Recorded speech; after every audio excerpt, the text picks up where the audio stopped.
Here's 3 things you're not allowed to do on the International Space Station. 1, you can't eat bread. It makes crumbs, which can float into and damage equipment, and are also a potential choking hazard. So instead, folks use tortillas. I'm so sorry. 2, you can't drink alcohol. The compounds in booze can mess with the station's water recovery systems. And also, like, you're flying a multi-billion-dollar spaceship. As always, don't drink and drive. And finally, you can't do a load of laundry. There's just not that much water up there, so when your clothes get super dirty, you pack them into an old capsule, eject them from the space station, and let them burn up in the atmosphere. In a lot of ways, life in space is weird, but not always how you might think. This is how I got a $200,000 job at Facebook as a software engineer. I started off as a confused high school student. I didn't know what to do. I searched up the highest paying majors, and I went with computer science. And when I entered university, I failed all my interviews for coding internships. But I wasn't ready to give up. I spent sleepless nights studying and learning how to code so I could pass those coding interviews. Then, in my 3rd year, I finally landed an internship at Google. During my internship at Google, I got free trips to Germany, Seattle, California, and I enjoyed life. But I didn't want to work for Google because that wasn't cool anymore. I interviewed again and got an internship at Facebook. I coded my butt off to get a return offer in the summer of 2018. And by the end of the summer, all that hard work finally paid off with a $200,000 starting salary job at Facebook. Now I'm sitting at home making TikToks. Follow me for more coding memes. Let's do purple and white.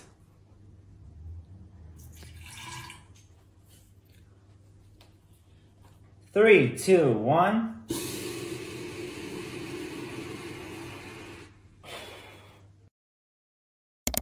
Многие видели этот эксперимент.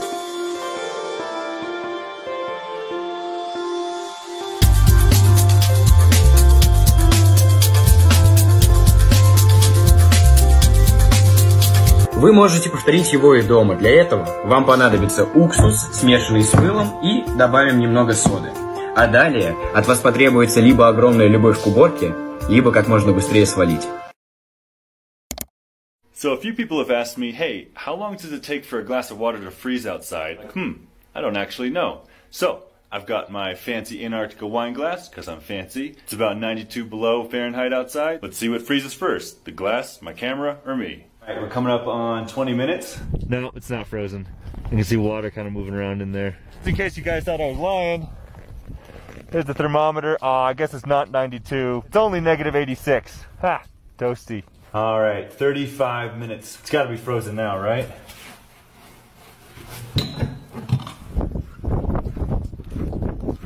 think the frozen water expanded and cracked the glass. Well, I'm pretty sure it's frozen all the way through now, so somewhere between 30 and 35 minutes. Oh, shit. I think it's going to crack right in my hands. Total time to turn to ice looks to be about 30-35 minutes, somewhere in there. This is one of the best optical illusions that I have seen, and shows that you cannot trust your brain.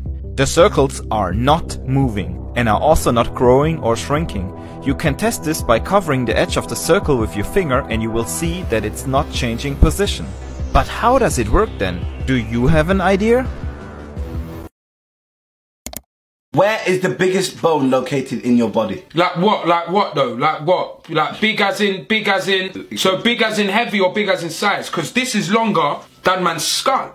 But the skull might be a bit bigger in terms of strength and unity.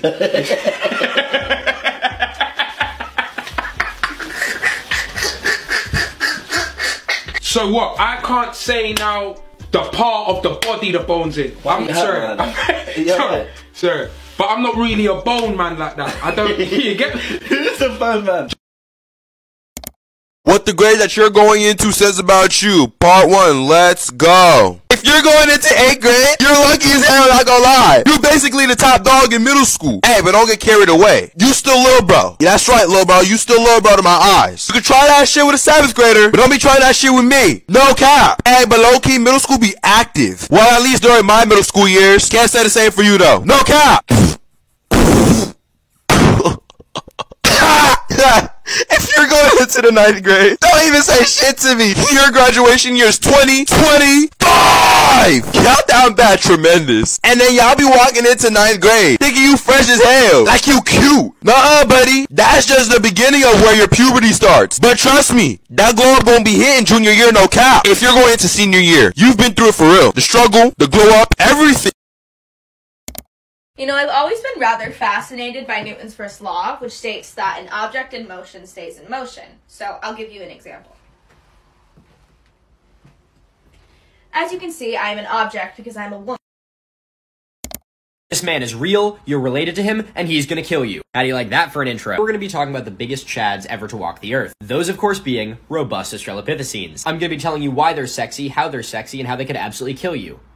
And also, what is an Australopithecine? Well, an Australopithecine is anything that is in the human family tree, whether it branched off, or turned into us, or we turned into it.